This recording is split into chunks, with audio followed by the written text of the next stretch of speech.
Assalamualaikum warahmatullahi wabarakatuh. Perkenalkan, nama saya Devita Sari dengan NIM 19 03 04 059. Di sini saya akan melengkapi untuk salah satu tugas UTS saya, itu yang berjudul Hak Atas Kekayaan Intelektual.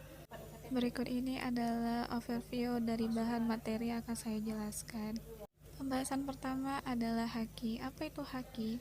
Haki adalah hak untuk memperoleh perlindungan secara hukum atas kekayaan intelektual sesuai dengan peraturan perundang-undangan dalam bidang hak kekayaan intelektual itu tersendiri. Adapun tujuan dari haki itu tersendiri yaitu untuk mendorong dan menumbuh kembangkan semangat terus berkarya dan mencipta.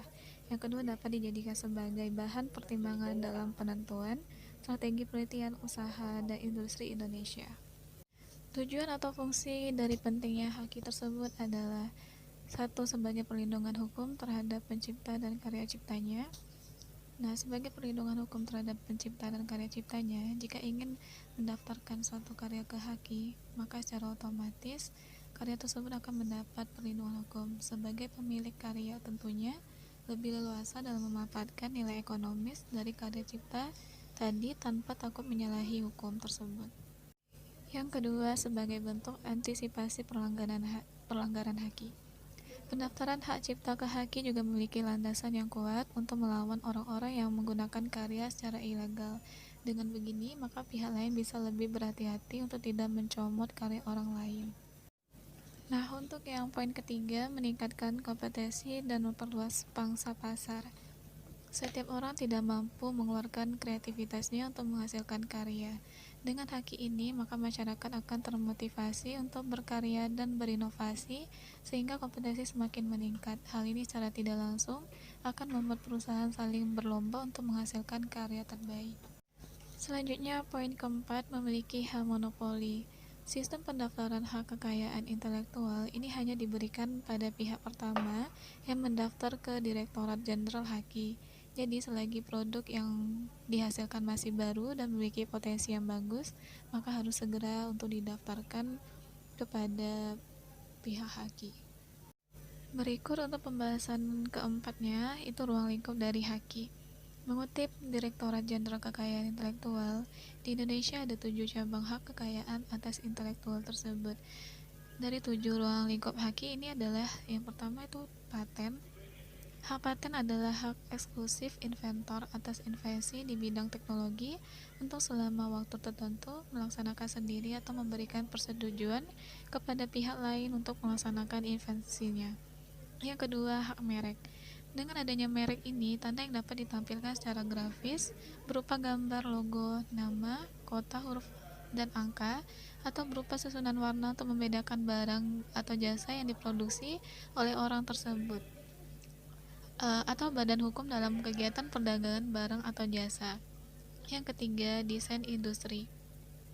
Desain industri ini suatu kreasi tentang bentuk, konfigurasi atau komposisi garis atau warna, atau garis dan warna, atau gabungan daripadanya yang berbentuk 3 dimensi atau 2 dimensi, yang memberikan kesan estetis dan dapat diwujudkan dalam pola 3 dimensi. Dan ini dapat dipakai untuk menghasilkan suatu produk, barang, komoditas industri, atau kerajinan tangan. Nah, untuk selanjutnya itu hak cipta. Hak cipta merupakan salah satu bagian dari kekayaan intelektual yang memiliki ruang lingkup objek dilindungi paling luas karena mencakup ilmu pengetahuan, seni, dan sastra, yang di dalamnya mencakup pula program komputer. Nah, selanjutnya indikasi geografis.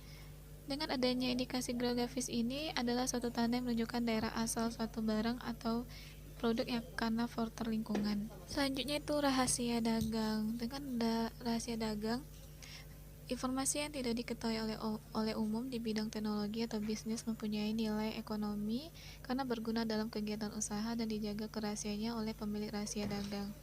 Nah, untuk selanjutnya, desain tata letak sirkuit terpadu. Ini adalah merupakan kreasi berupa rancangan peletakan 3 dimensi dari berbagai elemen, sekurang-kurangnya 1 elemen. Nah, itu semua interkoneksi dalam suatu sirkuit terpadu, dan peletakan 3 dimensi tersebut dimasukkan untuk persiapan pembuatan sirkuit terpadu. Pembahasan berikutnya adalah dasar hukum haki. Dasar hukum hakim mengenai hak kekayaan intelektual cakupannya sangat luas. Berikut adalah beberapa di antaranya. Yang pertama, terdaftar Undang-Undang Nomor 19 Tahun 2002 yang digantikan oleh Undang-Undang Nomor 28 Tahun 2014 tentang hak cipta, yang berisikan tentang hak cipta, pencipta, perlindungan hak cipta, dan juga ciptaan yang dilindungi. Yang kedua, terdaftar Undang-Undang Nomor 4 Tahun 2001 tentang paten, yang berisikan tentang inventor dan juga pemegang hak paten. Berikutnya, untuk yang ketiga, terdaftar Undang-Undang Nomor 15 Tahun 2021 tentang merek, yang berisikan tentang merek, merek dagang, merek jasa, merek kolektif, dan jangka waktu perlindungan terhadap merek. Selanjutnya, Undang-Undang Nomor 31 Tahun 2000 tentang desain industri, yang berisikan tentang desain industri dan jangka waktu perlindungannya. Selanjutnya, terdaftar Undang-Undang Nomor 32 Tahun 2000 tentang desain tata letak sirkuit terpadu, yang berisikan tentang desain tata letak dan juga sirkuit terpadu. Selanjutnya, Undang-Undang Nomor 30 Tahun 2000 tentang rahasia dagang, yang berisi tentang rahasia dagang, lingkup rahasia dagang, dan juga perlindungan terhadap rahasia dagang. Selanjutnya, pembahasan yang terakhir itu simbol terkait haki. Saat ini untuk dapat mengetahui karya yang telah tercatat hakinya, maka telah dibuat simbol di produk tertentu yang digunakan untuk mempermudah masyarakat mengetahui haki dalam suatu produk. Berikut simbolnya adalah yang pertama, trademark, itu TM. Simbol TM memiliki arti bahwa produk dan merek sedang dalam masa pengajuan kepemilikan. Yang kedua, service mark, SM. Simbol ini digunakan untuk menandai suara-suara tertentu, misalnya suara unik yang ada dalam suatu film. Selanjutnya, register mark. Simbol R ini menandakan produk tersebut sudah terdaftar dengan legal hak atas kekayaan intelektualnya. Terakhir, copyright atau yang disimbol C, artinya menunjukkan kepemilikan hak cipta, maka jika ingin dilakukan publikasi perlu dicantumkan sang pemilik hak cipta. Baiklah, sekian dari penjelasan materi yang dapat saya sampaikan. Apabila ada salah kata atau dalam ucapan, mohon dimaafkan. Wassalamualaikum warahmatullahi wabarakatuh.